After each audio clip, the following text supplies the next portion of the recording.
and the Nahodha ordered the sail lowered as he made a cautious approach into harbour. The tide was out, and he was not sure of the channels, he said. It was after the Kaskazi monsoon and in the period before the winds and currents turned southeasterly. Heavy currents at that time of year sometimes shifted the channels. His boat was heavily laden, and he didn't want to get stuck on a sandbank or to hit something on the bottom. In the end, after debating the matter with his crew, he thought it was too dark to approach the quay in safety. So they dropped anchor in shallow water and waited for morning. There were lights on ashore and a few people moving about on the quay, their elongated shadows stretched out ahead and behind them in the gloom.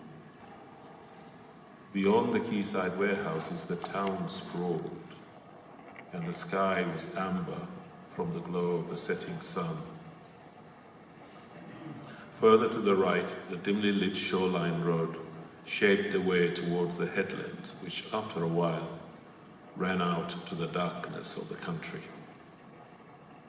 Hamza remembered that from the time before, how the road ran past the house where he lived, and how then it narrowed down to the tight aperture that opened out into the interior. Out to sea, the sky filled with stars, and a huge moon began to rise, illuminating the heaving water beyond the breakwater and the frothing crest of the reef in the distance. As the moon rose higher, it submerged the whole world in its unearthly glow, turning the warehouses and the quayside and the boats tied up alongside into insubstantial silhouettes of themselves. By then, the Nahodha and his 3 crew members had eaten their meager ration of rice and salt fish, which they shared with him. Und Lederschuhe mit fester Sohle. Er stand auf der unteren Treppenstufe und hielt eine Tasche aus Segeltuch in der rechten Hand. Ganz offensichtlich ein Städter von der Küste. Karibu, grüßte sie ihn höflich.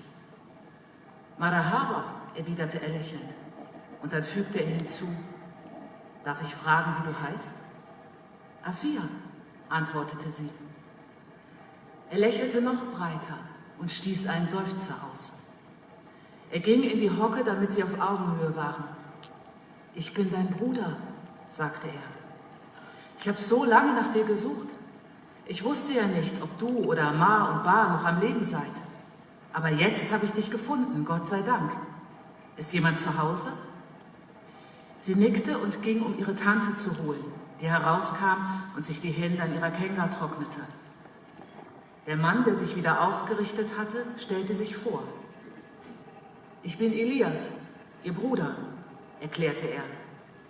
Ich war in unserem Heimatdorf und habe erfahren, dass meine Eltern gestorben sind. Die Nachbarn haben mir erzählt, meine Schwester sei hier.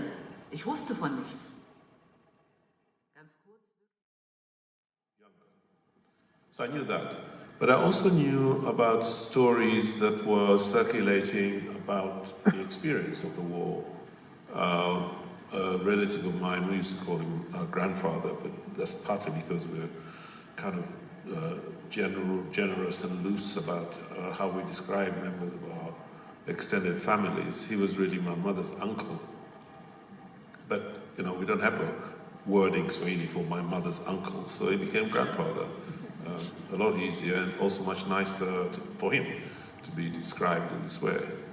Anyway, he used to tell stories of being conscripted as a carrier. As perhaps you know, the colonial mercenary armies, the colonial armies altogether, but certainly the mercenary armies, they did not have transport for the equipment,